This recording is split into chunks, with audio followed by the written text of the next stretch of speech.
Welcome back to the KO'd Convo. And if you're a tennis fanatic like myself, then you got to be super excited for this episode.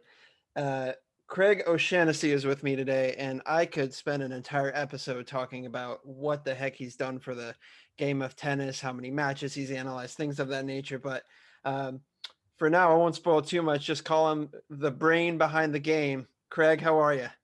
I'm wonderful, thank you. Good morning here in Austin, Texas. Lovely day and very enjoyable to catch up with you finally. Yeah, exactly. We finally got you on, so thank you for that. Let's just dive right into it. I, you know, based on your tweet yesterday, I thought you were gonna take a break from tennis and go back into race car driving, but clearly that's not the case. Yeah. Um, I do have another clipping from the paper when I was six, and it's got a picture of me driving the Mercedes Benz and then a picture sitting in the car. So I couldn't dig it out yesterday. I couldn't find that one, but that one's coming. I know it's somewhere here in the house. There you go. There you go. I was actually right before this looking at your Twitter, and around 8 minutes ago, this is perfect timing. You posted a tweet of your favorite match, which I want to dive into because Mhm. that match, Dustin Brown 20 defeated Rafa Nadal in 2015 at Wimbledon.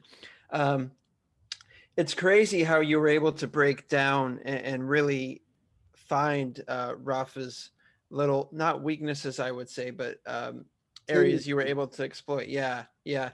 Especially when on his service, when he would serve deuce, he would always shift to the right a little bit naturally, just instinctively Yeah. to kind of hide that backhand. Was that something that you and Dustin talked about prior to the match? Yeah, absolutely.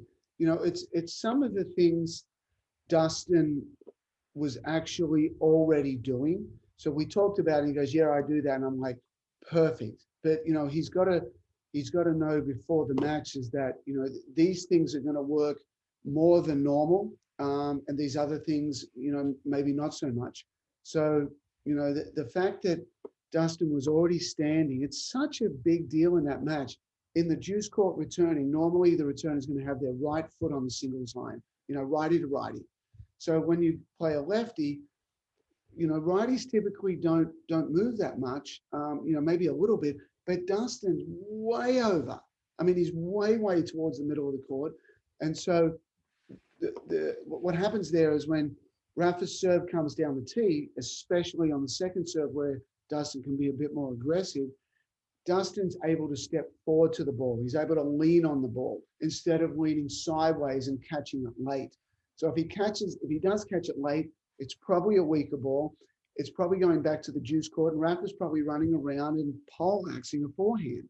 The fact that Rafa's going to go to that same spot, but Dustin's moved over now means Dustin can step forward to that ball. Dustin can now be on offense, and with Rafa serving and then falling to his right, which is covering the juice court, the ad court straight down the line is wide open for business. And that was a major part of this final. Well, it wasn't a final, actually. It was the second round. But a major part of this match was, let's get all over Rafa's second serve, which is a good strategy on its own, but be really specific. Make Rafa have to hit a second serve out wide in the juice, which he really didn't want to. He sticks with down the tee, and Dustin just sitting on it, just hitting return after return straight down the line and winning so many points with that. So, you've got to rattle the cage in a match like this. If everything's even, Rafa wins. If you just play normal tennis, Rafa wins. 99 times out of 100. So just don't play normal tennis. Know what Rafa's going to do. Have a plan to disrupt it, and there's your result. Dustin wins in 4 sets. Yeah, and something I've always liked about Dustin's game, and I think this really helped with the strategy portion of it was, besides obviously him being an entertaining player and an athletic freak, was he's got such a short backswing Yeah, that's able to really jump on that ball and really take it down and crush it. I mean, it's it- incredible. He's so short, and the elbows stay in. Um, but he's able to really accelerate the racket head. So, and more importantly, use the energy coming to him. You know, a lot of players today want to just forget about that and create their own energy. But Dustin's really good at using the energy. He stands up in the court. He takes the ball early. You don't need big swings when you do that. And he's, you know, really refined that part of his game well. And then, so Rafa doesn't know, you know, it's great if it goes back to Rafa's backhand. He doesn't know if Dustin's going to go there. He doesn't know if Dustin's going to keep going down the line. He doesn't know if Dustin's going to hit a drop shot return. He doesn't know if Dustin's going to hit an approach straight down the middle and come in. So, you know, when you get all of these things going in Rafa's head, it creates confusion, and, you know, it creates, you know, doubt. All of a sudden, the pathway forward and the game plan forward to defeat Dustin becomes cloudy. You know, things are not clear in the opponent's mind. And once you create that dynamic in a match, then you've got a real chance of victory. Yeah, I mean, and that just, I mean, you were there. The atmosphere was just incredible. Everyone was going nuts. Absurd. It was absurd. It was absolutely crazy because, you know, in the opening game, Dustin played, you know, he played on the second point, he serves and comes in and hits this, you know, roundhouse high backhand volley, you know, high backhand volley overhead winner that everybody's like, wow, we've never actually seen that shot on center court at Wimbledon ever. Second point of the match. Then the third point, Dustin goes, I think, you know, 123 down the middle for an ace on a first serve and misses it. So on the second serve, he goes 123 down the middle and actually hits an ace. And everybody's like, pay attention. Holy cow, what is going on? So, you know, right from the very beginning, it was, you know, the show was on and the crowd was into it. And the crowd was, you know, that they didn't, you know, they knew Dustin, you know, played with a lot of flair. But to see it live, you know, obviously a lot of those people are going to be huge Rafa fans. It's going to be massively, you know, supporting Rafa. But even early on, they're like, Dustin, holy cow, we've got a guy here we can get behind that can win this match. You know, a real underdog with monstrous flair out there on the court. And so, you know, it's actually, you know, in the last couple of years, unfortunately, there's been two matches on the big stage that have really brought the crowd in, and the energy of the crowd, you can say, was unbelievable, was absolutely electric. That's one of the matches I've been at, maybe the most electric match I've been at. It was just every shot and every point. It was, you know, the hairs are up on the back of your neck. It was simply incredible. I've probably never come across something like that again, but I wanted to share that. You know, I was digging through my computer archives yesterday. I came across that interview. I'm like, yeah, it's a good one to share. So that's what you saw out there on Twitter world this morning. Yeah. I mean, you brought up a great point about how everyone, you know, a majority of them are Rafa fans, and how that's an atmosphere you've never experienced before, let alone an upset over Rafa, because we've had upsets at Wimbledon. You know, you got your fellow countryman Kyrgios upset him. People weren't too happy. And then Lucas Rosol did it. People were not very happy about that either. And then all of a sudden, Dustin Brown kid comes out of nowhere. And yeah, it was just a fantastic match to watch. But I did want to talk real quick about, and I think this is an awesome strategy, is you put out a lesson talking about the battle of the four shots, right? Mm-hmm. And how you have the serve, the return, the serve +1, and the return +1. And I was looking back at it, and I think a perfect example about this is actually the 2020 Roland Garros final, with Nadal and Djokovic. And you see Djokovic had 17, I think the number's right, 17 errors within those four shots, and Nadal actually had 8 winners. Mm-hmm. So that's just a testament. It must be as to how the match can completely change. Yeah, you know, when I first discovered this metric, you know, IBM created in 2015 at the Australian Open, and I saw it. I'm like, what in the world does this mean? I don't know what it meant. I didn't even know what a 0-shot rally was. How is that even possible? So I went and asked, you know, I went to IBM and said, how is this happening? And they said, well, I said, I watched a point, the serve went in, the return went in, and then the next shot was a winner. And I looked for the rally length and it says 3. And I looked at the next point, the serve went in, the return went in, and the next shot was an error, and the rally length said 2. I said, but the heading says shots hit in the rally, and those both had 3 shots in the rally. And they said, no, rally length is predicated on the ball landing in the court. That's what we're counting. I'm like, guys, that's fine, but you need to tell the rest of the world what you're counting, and you need to put a correct label, because your label is shots, and a shot is the ball hitting the racket. So, there's controversy everywhere with this kind of stuff. But so also, they tabulated on the show court, so it wasn't every court, but I'd say it was around 80%, 80 to 85% of the matches. And then, but they have a tournament totals page where, if something happens in a match, it's going to appear on the tournament totals. 4am winners have it, everybody 4am winners for the tournament. Rally length still doesn't appear on the tournament totals page. It's like, it's not worth it. So I went through every match, the men and women, and added it all up, and men was 70, 20, 10. And the women, I think, were, a little bit less than that in 0 through 4, but not far off. So, when you first come across these numbers, you don't know what they mean. And just to even understand that, on hard courts at the Australian Open, to have 7 points out of 10 that have a maximum of just 2 shots in the court, there's a lot of short rallies that kind of go into our, in our mind, and they're deleted very quickly. And, we think that short rallies are, are bad because we didn't reach the promised land of the long rally. Maybe they're unforced errors, but it's just the nature of our game. We start with this serve that's so big. It's like an earthquake where we've got this huge bang, and then it quickly dissipates. The long rallies that dominate our practice court aren't that many. So when I was coaching Novak 2017 to 2019, I brought this to his attention all the time. I said, the world loves your backhand. You need to hit more forehands. The math says so. And the world loves you in long rallies and sliding all over the court. I go, I don't care. You beat opponents because you dominate short rallies.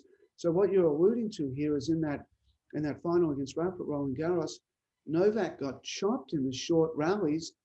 Game over. That is by far, the number one correlation between doing something, whether it's hitting less double faults, whether it's hitting more aces, whether it's hitting more winners, whether it's winning more baseline points.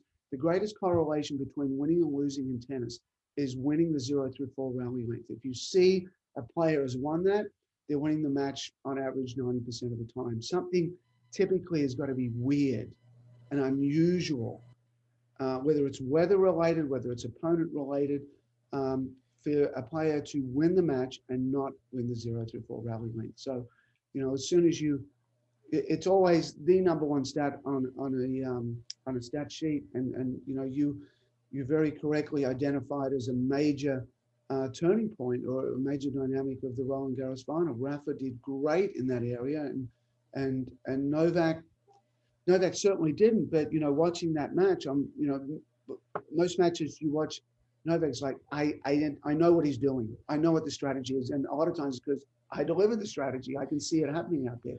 Not in that final. I really couldn't pinpoint what Novak was trying to do, and I could certainly pinpoint exactly what Rafa. Excuse me, that's my dog. I'll let it No, out. you're fine. Somebody just we have a pool, and a gentleman's just come to clean it. Oh, no worries. Oh, worries. Very short-haired pointers, and they absolutely love to. And we have a trail right behind the house, and they absolutely love to bark at everybody. But as you can hear, as soon as they run out, they're all friendly. Exactly. It's behind the barriers that gets dogs. Trust me, I have a dog myself. But yeah, back to our conversation about the 0 through 4 shot rallies. That's something that you actually are advising everybody to practice more and spend more practice time on, because like you say, the average practice time is 50 minutes just hitting forehands, backhands, backhands, and I mean serves and returns. Yeah, exactly. So, historically, all over the world, that's what a practice court looks like. My dog is now pawing at the door to come back in. Come on, come on. There we go. Okay, we're all good now. All right. It's my dog Ash. She likes to be in here with me. Um, so yeah, you know, the typical lesson historically is just lots of forehands and backhands. You know, you could be hitting them off the edge of the cruise ship. The coach doesn't just feeding balls, doesn't care really where they land. It's all about just the technique and you know, oh, I hit 500 forehands today. Hopefully I'm getting better. And it's about getting more specific because we understand that the serve, the return, the serve plus one, the return plus one matter greatly to winning and losing. So, you know, early on, as I was delivering this message, some people took it that Craig saying hit more winners, you know, early in the point, or just focus on 0-4. You know, that's not it at all. You know, what you're trying to do is survive. For the most part, is to survive 0-4. So basically, there's four ways the point starts. It's your first serve. So if I do a highlight reel of all of the best points from a match where you started with a first serve, we're going to see a ton of three-shot rallies. The serve went in, the return went in. You attacked with that ball, and then it was probably missed. And we're going to see a lot of points where the server initially goes to the net. The number one rally length we're approaching happens the most is 3. Great serve, good first serve, short return, you're straight to the net, straight to the net. So as I do highlight reels for players, I say, here's all your best points hitting a first serve.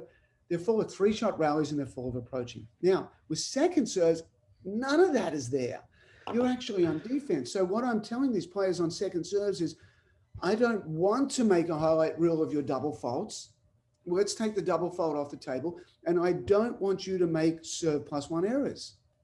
So it's the complete opposite. Is that let's survive this. Let's not shoot ourselves in the foot with a double fault. And, you know, this second serve return is getting rocked back at you. So let's block that ball. Let's stay in the point. Let's get it in down the middle of the court.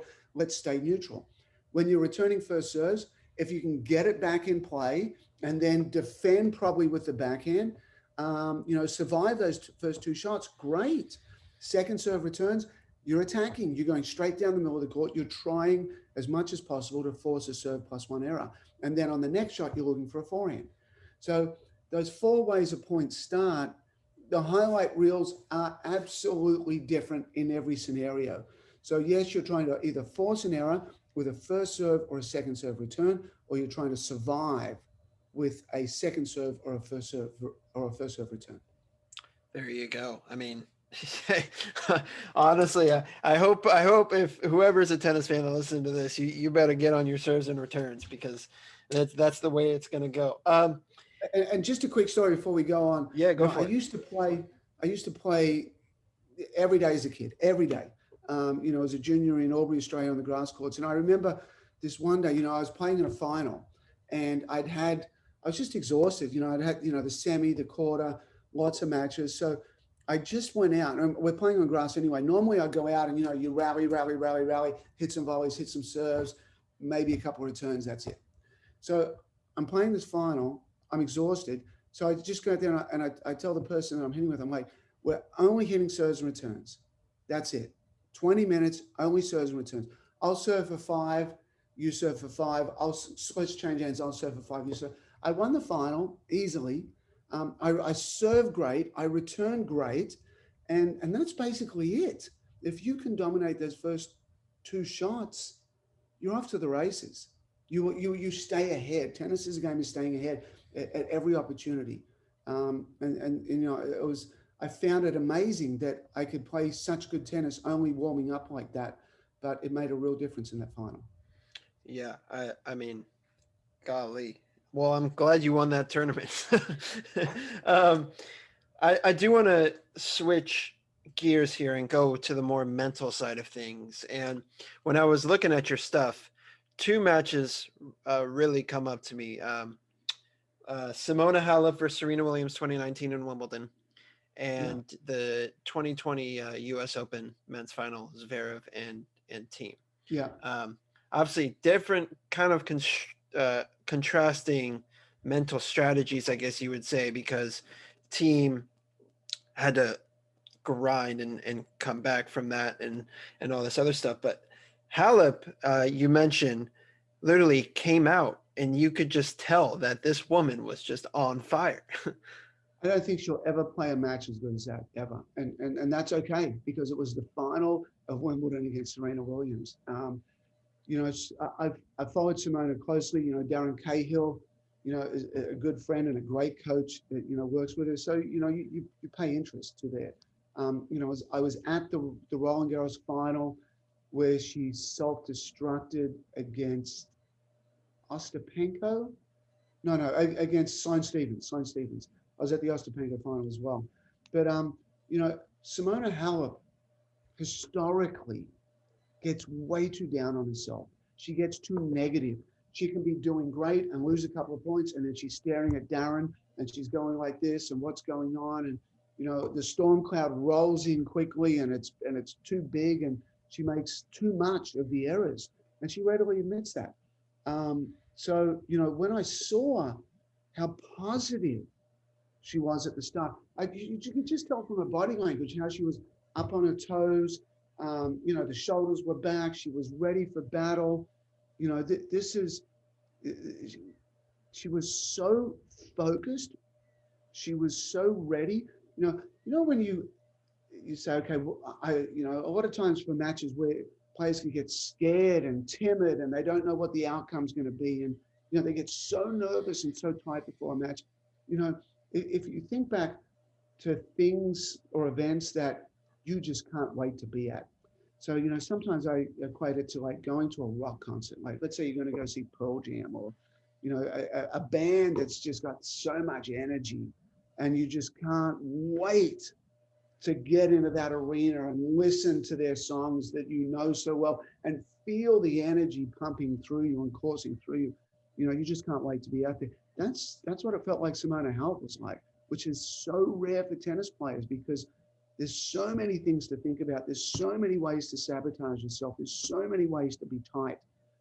We go back to Stan Wawrinka against Novak Djokovic in a recent US Open final. He said he cried, broke down in tears before the final because he was so nervous.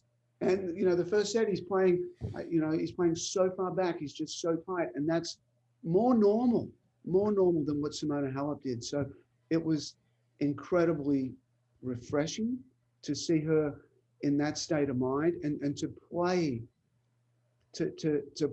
at such an incredibly high level, but also carry herself with such confidence in that match. So it was amazing to see. Yeah, I mean, and just the stats. I mean, she lost the winners too. I mean, Serena had 17 winners. Simona had 13 winners, but Simona also had 5 on the backhand side and 5 on the forehand side, and she only had 3 unforced errors while Serena had 26. I mean, it's just baffling. Yeah. But most times players are going to win the match and hit less winners. That's pretty normal. We look at that and it's like, oh, that's crazy. So, just from a basic math standpoint, if you look at, the total amount of points, generally in tennis, it's about 70% errors, 30% winners. So what you want to do is win the battle of the 70%, whatever that is, and it just happens to be errors. So you want to make less errors and win that battle. The other 30% slides, which is much smaller, less than half of that, it doesn't really matter. And oftentimes players that are chasing and hitting more winners, they're having to give up more errors to collect those winners. There's a lot of errors associated with that. So, that's something that, I looked at early on. I'm like, how can you win a match hitting less winners? But now after looking at tens of thousands of them, I'm like, yeah, that makes sense. Yeah. And switching, keeping with the mental side, but switching to the 2020 US Open final, obviously, Yeah. I mean, everybody was watching that match. You saw how fast Zverev started, especially coming from north to south when you saw Thiem try to be comfortable and go east to west with it. And Zverev was just, his net play was on point. He was coming everything. And then I don't want to say comes the classic Zverev of getting too nervous and not really choking, but Zverev, when it was time to close the match, didn't he? I don't know what happened. But I think you did point out a crucial point of the momentum swing though. When team was serving down 2-6, 1-5, 30-40, I think you said it was like the 61st minute or something like that. But yeah, that change in momentum in Zverev, I mean, obviously the double faults didn't hurt Zverev. I mean, you talk about making a highlight reel of a double fault, you can make one. But yeah, I mean, just the mental strength from team to be able to come back, and with both men not being able to move in that tiebreaker, it was pretty spectacular. Yeah, it's sometimes you look at a US Open final and say that's what we see that all the time in boys 12s or girls 12s, or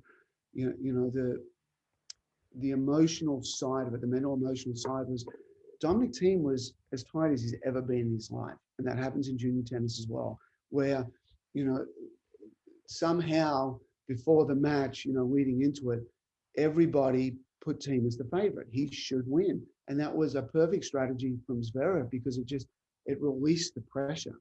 It's like, well, I'm not favored to win, so I can go and actually play. And Thiem was favored to win, so it's like, oh my goodness, I should win. It's the expectation.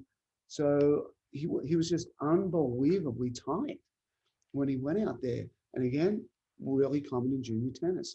So the best thing that happened to Thiem is he got so far down that it just didn't make sense to be tight anymore. You're so close to losing the match that you finally can take a deep breath and let it go and just let all that tightness go. But you're trying. I should win. I hope I win. I'm the favorite. And you can't hit a ball. You can't swing your racket. You can't hit a passing shot. And then you take Zverev on the other side, who's loose as a double-jointed goose, for the start of the match, because he has, if he loses, so what? He's not the favorite. But all of a sudden, it's there. It's right there for the taking, and your opponent's really in trouble.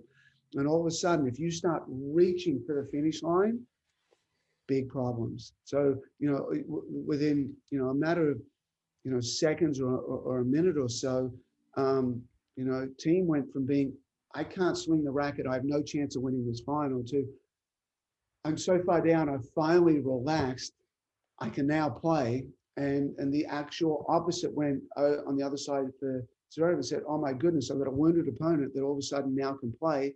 And I'm so close to the finish line, all I want to do is win, win, win, win, win.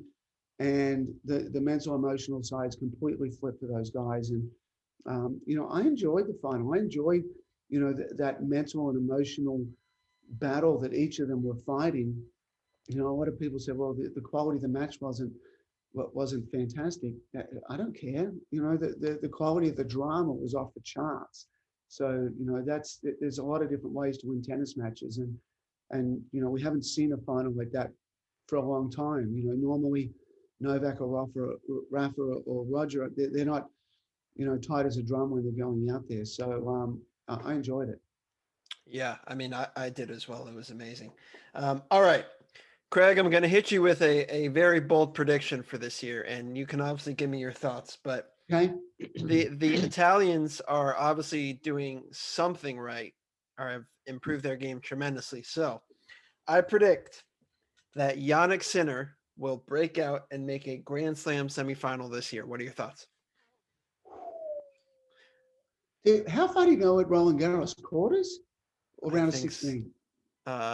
one of the two. Don't have it off the Certainly top of round my. of 16. I don't know whether he lost to Djokovic, correct? I believe so. Let's see. He Yeah, made look that he up. made the no, he made the quarterfinal and he lost to Rafa in 3 sets, but the first set was 7-6. Yeah, quarters. So he only has to do one better than he's already done. So in some ways, that's not that big. That's not that big of a prediction. But the kid's young. The kid's 19. What's his ranking now? About 30-ish, somewhere around there. Yeah, so he was all the seeds of the Australian Open, I think he's 33. So all the seeds of the Australian Open were listed, and then at the bottom they said, "Next up, Sinner." Yeah, yeah. Um,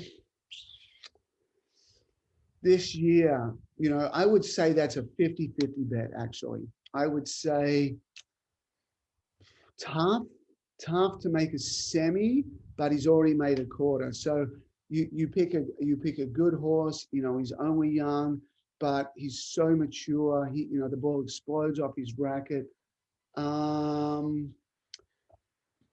Yeah, why not? Why not? Let's go with that. He's going to have 4 cracks at it. He's doing great. He's already shown massive promise. So yeah, I would say it's a 50-50 bet, and I'll go with you on that. Why not? All right, I got Craig in my corner, ladies and gentlemen. So Yeah. hopefully, Yannick, you can make me proud. But talking about the majors here, got to talk about the Australian Open if it's even happening. No, there is so much drama in your home country with all the players and everything. What are your thoughts on that? The Australian government controls everything, period. The Victorian government controls the COVID cases. The players had it in writing that it would be a possibility that if you were on the plane and somebody on the plane contracted COVID or tested positive, it was a possibility that you would have to do 14 days. It was talked about in a call. So players that maybe hoped that wouldn't happen, and certainly, Tennis Australia came out and said it's not a guarantee. It's not a guarantee. And we don't have the final authority. We don't have the final say on that. It's the health authorities that do.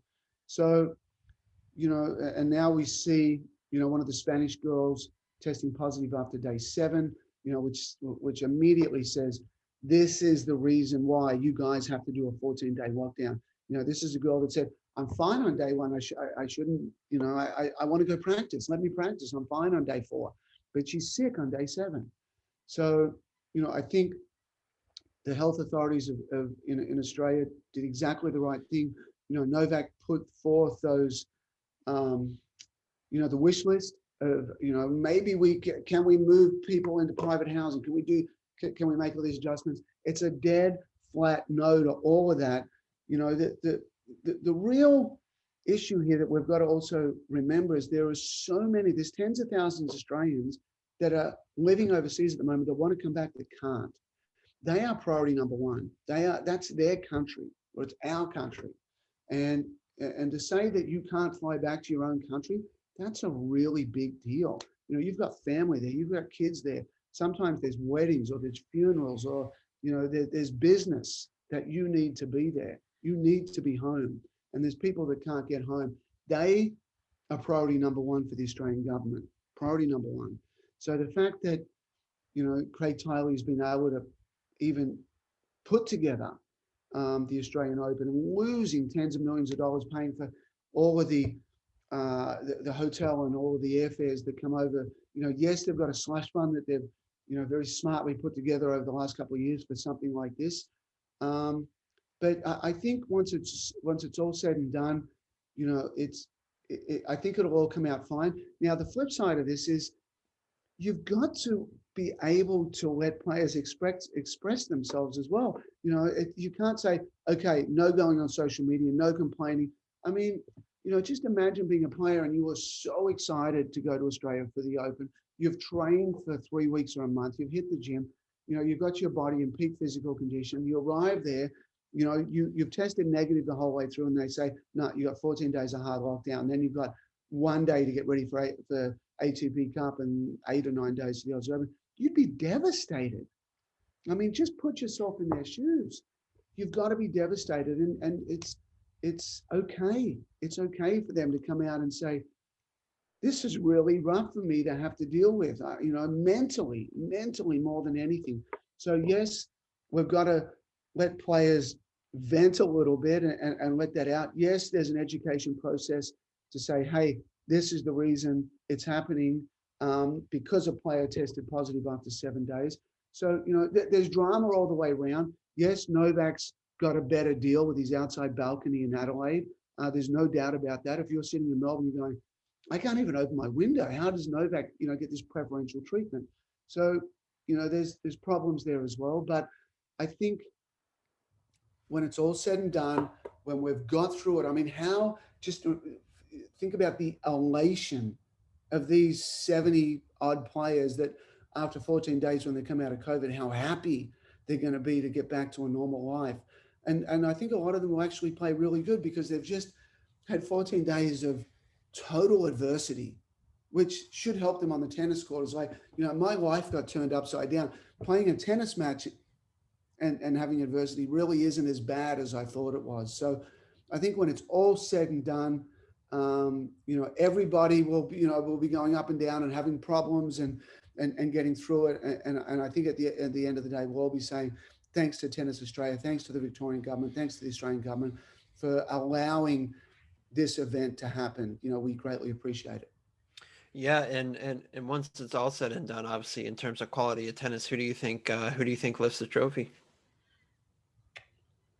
It's really simple. It's really simple. For the man, you give it to Novak. You don't, I don't even, I think it's almost, and this is going to sound crazy, it's almost disrespectful to Novak to even have a conversation about who else is in the running, because Novak's won it 8 of 16 times.